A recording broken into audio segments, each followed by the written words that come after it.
Ini ada gerakan yang mengatakan gini, Natal itu adalah hari lahir Dewa Matahari. Karena baru ditetapkan di Roma tahun 354. Ini ensiklopedia Britannica. Yang pertama mempersoalkan Natal ini adalah seorang teolog liberal, orang Protestan. Namanya Paul Ernest Jablonski. Dia mengatakan itu bahwa perayaan kelahiran Yesus 20 Desember adalah gagasan pagan yang dikristenkan. Kemudian pikiran ini tanpa cek and recheck langsung dimasukkan ke ensiklopedia Katolik, ensiklopedia Americana, ensiklopedia Britannica tanpa cek and recheck sumber. Sampai sebodoh ini ensiklopedia Britannica mengatakan, perayaan 25 Desember telah dimasukkan seorang dari antara para murid, yaitu Korintus. Korintus itu kan bukan para murid. Dia kan kelompok bijak, mana mungkin itu Korintus para murid. Dan dari sini aja sudah salah. Masa yang ini bisa dipercaya ensiklopedia Britannica? Ini kan hasil karya-karya artikel abad 19. Karena salahnya di mana? Salahnya begini. Karena gereja di barat itu yang tertua, gereja Katolik. Itu masalahnya. Dan memang di gereja Katolik Natal baru ditetapkan tahun 354. Dia lupa bahwa tradisi Katolik bukan tradisi yang tertua dalam penetapan Natal.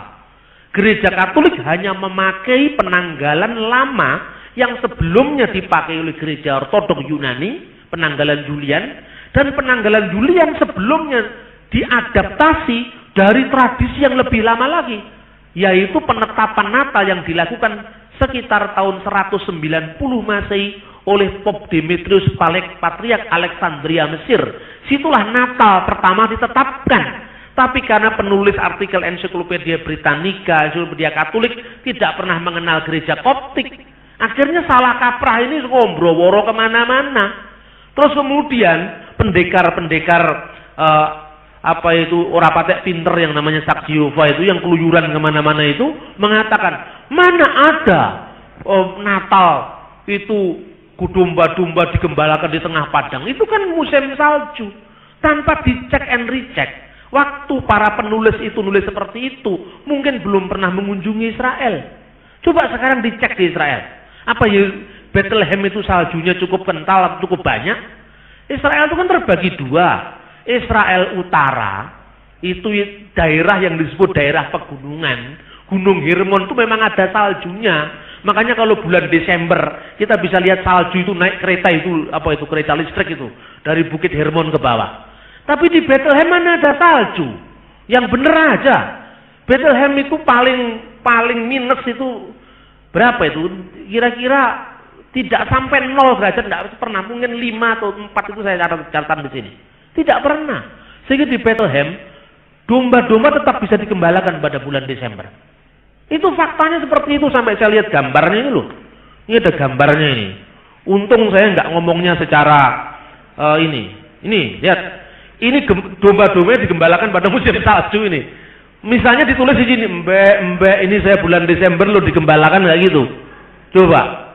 Lo kok orang Barat itu dipercaya terus gitu loh. Padahal salah itu. Sudah salah, makanya saya katakan tulis legenda atau mitos anti Natal Bethlehem bersalju. Nah sekarang kita lihat, kira-kira yang paling mendekati Natal itu tanggal berapa? Coba kita lihat itu. Sekarang ada gerakan tertentu yang mengatakan begini. Kita bisa menghitung Natal, ternyata Yesus itu lahirnya pada hari raya Yom Kippur. Dengan cara menghitung begini. Di dalam kitab Injil Lukas ya, itu diceritakan dalam Lukas pasal 1 ayat 5-25, Zakaria dari rombongan Abia ketika mendapat giliran bertugas bait Allah Yerusalem. Nah, rombongan Abia itu bertugasnya pada minggu keberapa? Berdasarkan 1 Tawarik pasal 24 ayat 7-18, dia bertugas pada Sabat ke-8 atau giliran rombongan ke-8, rombongan Abia, di mana Zakaria keturunan Abia. Kemudian dihitung, kalau penanggalannya dimulai pada bulan Nisan, kira-kira 1 Nisan ya, sekitar Maret April, dihitung sekarang. Rombongan pertama, Sabat pertama bulan Nisan, Sabat pertama 2 bulan Nisan, rombongan kedua. Nanti rombongan ke-8 itu jatuhnya pada minggu ke-10 karena dipotong 2 hari raya. 2 hari raya ini seluruh termasuk hari Paskah, Roti Tak Beragi dan Pentakosta ini mereka harus kumpul 24 rombongan. Maka jatuhnya rombongan Abia itu pada minggu ke-10. Jadi mestinya minggu ke-8 kan rombongan ke-8 ditambah 2 hari raya minggu ke-10. Lah minggu ke-10 itu jatuhnya bulan apa? Kira-kira bulan Elul. Kemudian dihitung dari sini 6 bulan setelah, berarti Zakaria waktu itu ketemunya bulan Sivan atau bulan apa ya? Jatuh pada minggu ke-10, yaitu minggu kedua bulan Sivan, yaitu selama terjadi 2 perayaan Paskah dan Shavuot, di mana ke-24 rombongan harus bertugas bersama-sama pada saat Paskah dan Shavuot. Maka rombongan ke-24 akan bertugas pada minggu ke-26, minggu kedua bulan Tisri. Inilah setengah tahun pertama. Jadi habisnya rombongan pertama. Jadi 24 rombongan itu dalam setahun dia mendapatkan jatah 2 kali. Nah, dia dihitung dari rombongan pertama ini kira-kira jatuh pada minggu ke-10. Ya, karena minggu ke-10 dihitung dari sini.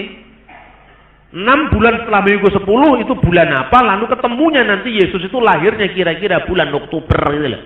Nah ini yang sekarang mulai dirayakan. Sekarang tidak lagi merayakan Natal, tapi merayakan Pondok Daun Yahudi. Sekarang gitu, sekarang ada tren di Indonesia ini. Mari kita pelajari lebih lanjut. Dia lupa, rombongan itu terjadi 2 kali dalam setahun. Waktu giliran semester pertama, itu memang jatuhnya kira-kira seperti itu. Nah sekarang catatan kedua, tiba giliran lagi dimulai bulan Tisri. Rombongan ke-8 akan jatuh kira-kira bulan Oktober. Itu kira-kira perayaan minggu apa itu? Rombongan kedua semester kedua. Abia, Zakaria ini bisa kira-kira bulan Oktober. Kalau bulan Oktober dihitung 6 bulan setelah bulan Oktober. November, Desember, Januari, Februari, Maret, April. Ya kan? Kalau dihitung Masehi April sekarang. Berarti April malaikat Gabriel menemui Maria. Kalau April malaikat Gabriel menemui Maria kan 6 bulan setelah Zakaria, berarti 9 bulan setelah April apa? Januari. Inilah penanggalan gereja ortodok. Jadi April, Mei, Juni, Juli, Agustus, September, Oktober, November, Desember, Januari. Ini. Tapi ini pun tidak bisa dijadikan pedoman. Kenapa tidak jadi pedoman? Karena bulan Ibrani mengenal bulan ke-13, yaitu Adar Seni.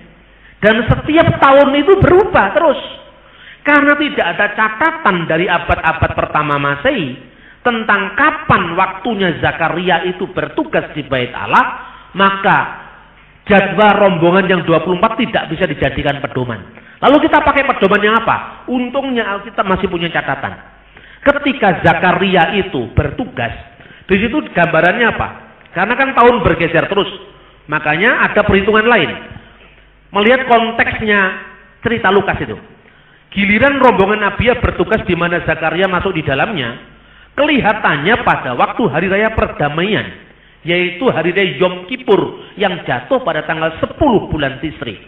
Nah, hari ke-19 bulan Tisri kira-kira jatuh pada bulan September atau awal Oktober.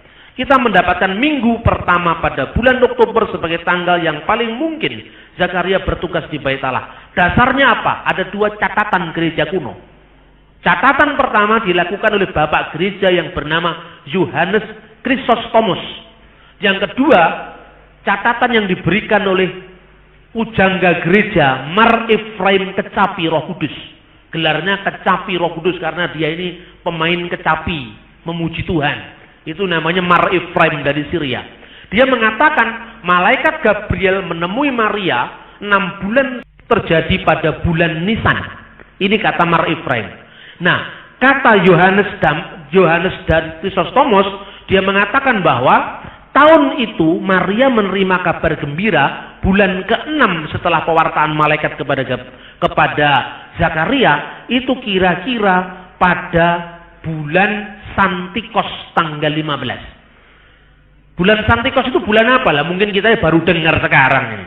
Santikos ini penanggalan gereja Syria Makedonia yang dipakai gereja Antioquia Purba yang dicatat oleh Kisah Rasul pasal 11 ayat 26. Jadi untuk pertama kali pengikut Yesus disebut Kristen itu di kota Antioquia. Sejak zaman purba, Antioquia punya penanggalan yang namanya penanggalan Syro Makedonia. Nah, ini pertama. Kemudian kalau dihitung, kenapa kok dasarnya apa? Yohanes Chrysostomos menyatakan itu.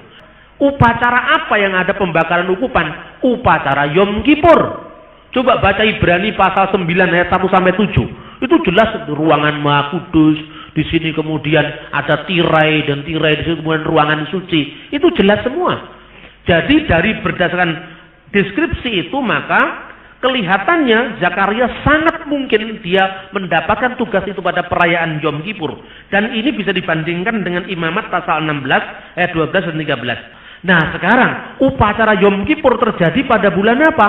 Bulan Tisri. Bulan Tisri itu akhir September atau awal Oktober. Karena tahunnya bergeser. Hitung sekarang. Malaikat menemui Zakaria pada akhir September. Supaya gampangnya ada saya ngomong Tisri, ngomong itu kan. Kemudian dia lihat tabel dulu kan. Nanti kalau pulang baru dilihat tabelnya. Saya anggap Masehi aja supaya lebih jelas. Tisri kira-kira akhir September, awal Oktober. 6 bulan setelah itu, setelah dia menemui Zakaria, dia menemui Maria. Lukas pasal 26. Pada bulan ke-6, malaikat Gabriel menemui Maria di kota Nazaret kepada seorang perawan yang bernama Maria dan seterusnya. Akhir September, hitung mulai 6 bulan setelah itu apa? Oktober, November, Desember, Januari, Februari, Maret. Inilah tanggalan tradisional gereja, yaitu bulan Nisan atau bulan Santikos.